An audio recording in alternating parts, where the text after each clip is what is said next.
Hi అండి, జై హింద్, జై భారత్. ఇందాకలా నేను ఏజుడేకి ఎన్వేస్కి సంబంధించి ఒక వీడియోకి రెస్పాండ్ అవుతూ ఒక అతను పెట్టిన మెసేజ్ ఏంటంటే, తప్పు చేయనప్పుడు ఎందుకు డిలీట్ చేస్తాడు వీడియో అనే దానికి నేను ఒక సమాధానం చెప్పాలనుకుంటున్నానండి.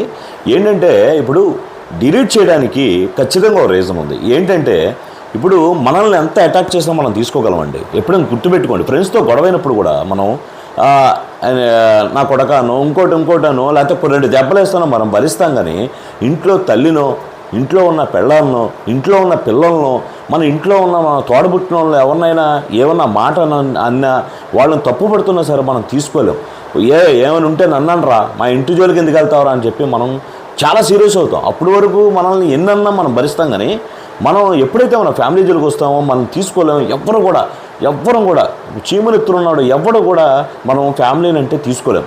ఇప్పుడు ఈ అజయ్ హనుమంత్ గారు కూడా అందుకే దాన్ని డిలీట్ చేశారు. అరే ఎందుకు వీడు పెంట కుప్పేయడు, ఈ పెంట మీద రాయేస్తే మన మీద మొహం మీద పడుద్ది, మనం ఎందుకు అనవసరంగా ఫ్యామిలీ జోలికి వీడు కెలుగుతున్నాడని చెప్పి తను డిలీట్ చేయడం అయితే జరిగింది.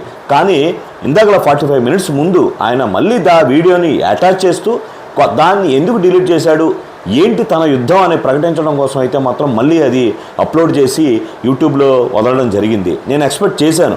వాస్తవంగా అయితే మాత్రం ఖచ్చితంగా ఏమైందంటే అండి, ఒక యుద్ధం చేతగాని వాడు ఏం చేసే పని ఏంటంటే, ఇప్పుడు మనం చూసాం ప్రజెంటు పాలిటిక్స్లో, మనం ఆంధ్ర పాలిటిక్స్లో కూడా మనం చూసాం పర్సనల్ అబ్యూజింగ్, ఫ్యామిలీ అబ్యూజింగ్ ఇవన్నీ ఎందుకు వస్తాయంటే, మనం ఎదుటి వాడిని అనడానికి అక్కడ ఏమీ లేకపోతే, ఎదుటివాడిలో మైనస్లు ఏమి కనిపించకపోతే, ఎదుటివాడిని తప్పు పట్టడానికి ఏమీ కనిపించనప్పుడు ఏం చేస్తామంటే మనం పర్సనల్ అబ్యూజింగ్ చేస్తాం.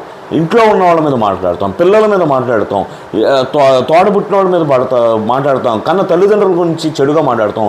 సో సేమ్ అదే పద్ధతిలోకి అవినాష్ ఈరోజు వెళ్ళడం ఏదైతే ఉందో, అసలు తన రియాలిటీ, తనకున్న స్వభావం అది అనేది ఆయన చేసిన పనితో అది బయటకు వచ్చిందని చెప్పాలి. ఏజుడే ఎవరైతే హనుమంత్ ఉన్నాడో, అజయ్ హనుమంత్ గారు, ఆయన డిలీట్ చేయడానికి అదే రీజను. ఎప్పుడైతే అదే తప్పుగా చూపించే ప్రయత్నం వాడుకోవాలని అవినాష్ ఆయన కరెక్ట్ అని అనుకోవాలనుకుంటున్నాడో, దాన్ని ఖండించడం కోసమే మళ్ళీ యుద్ధంలోకి దిగాడు అనుకుంటున్నాను. ఖచ్చితంగా అజయ్ హనుమంత్ గారు ఈ విషయాన్ని వదలరు అనుకుంటున్నాను. ఆయనకున్న 42 లక్షల మంది కాదు, ఈ విషయంతో ఆయనకి సబ్స్క్రైబర్లు కూడా 1 CRకి వెళ్ళినా ఆశ్చర్యపోక్కర్లేదు.